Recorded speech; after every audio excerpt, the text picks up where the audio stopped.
Hello and welcome to Pursuits. I'm Joel Miller, and joining me is Ariel Keating, an economics major who is doing her thesis on biotechnology corn in South Dakota. Thanks for being here, Ariel. Thank you.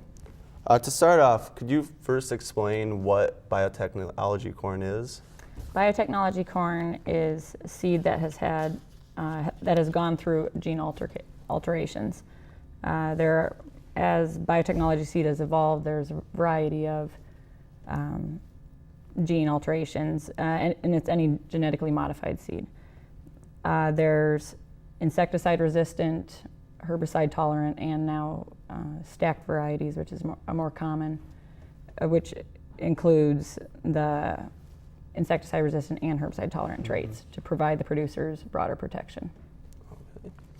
Now, aside from corn, there's also biotechnology, cotton and soybeans.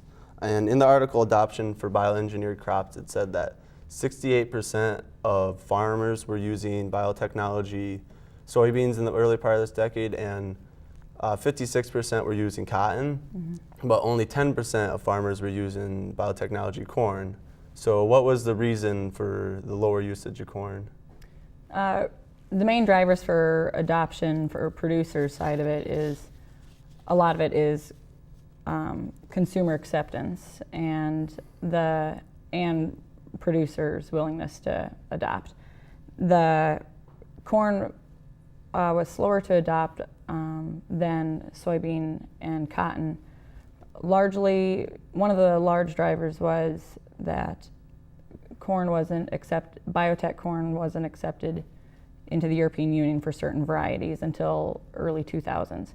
So that could be one of the main drivers for the slow adoption of biotech corn. But now biotech corn, the majority of corn planted is now biotech seed. Okay.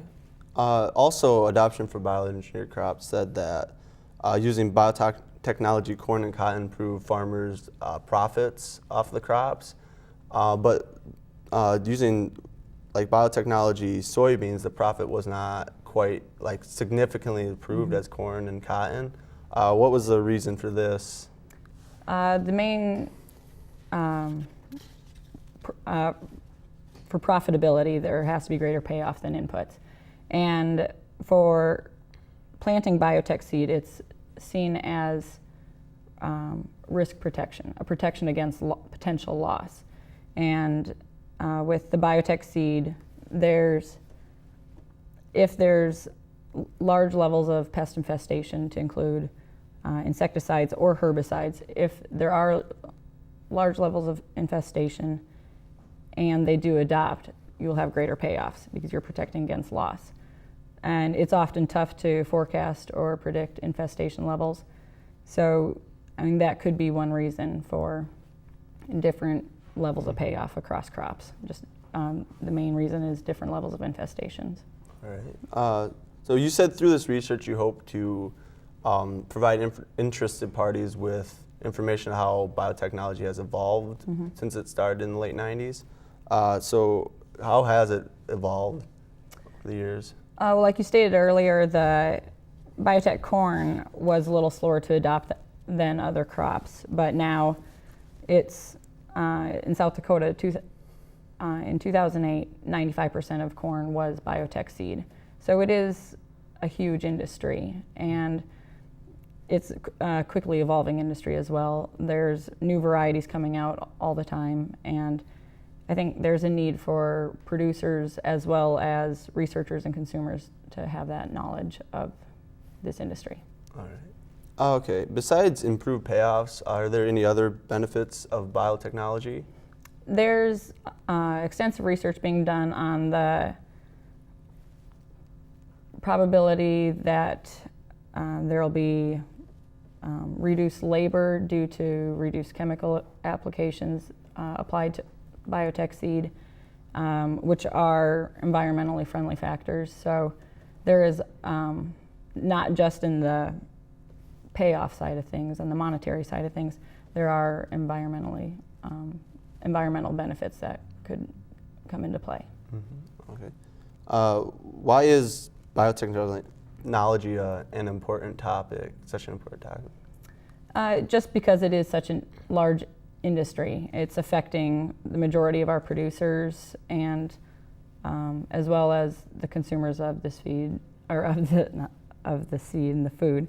And for our livestock markets and such, it affects a lot of people. Okay. So has your research affected you or changed you in any way? Conducting this research has allowed me to, a greater appreciation for the topic and the work that goes into these research projects, as well as becoming aware and researching all the different angles that previous research has been done, and becoming aware that the outcome isn't always what you're going to expect. Yeah. Okay. So how did you conduct your research?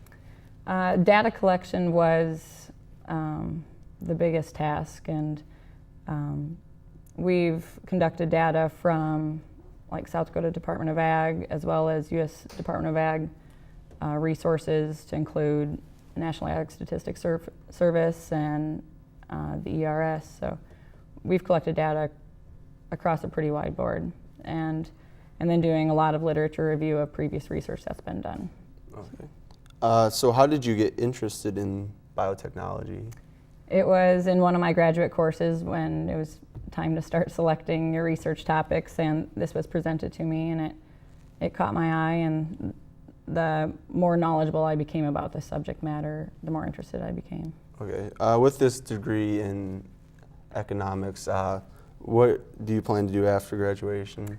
I've looked at different avenues within the private sector to include like Cargill, or also within the federal sector, like with different agencies within the U.S. Department of Ag. So there is a lot of job opportunity, I hope. Okay. Oh, well, that about does it for this portion of Pursuits. Ariel, thanks again for being here, and we'll see you next time on Pursuits.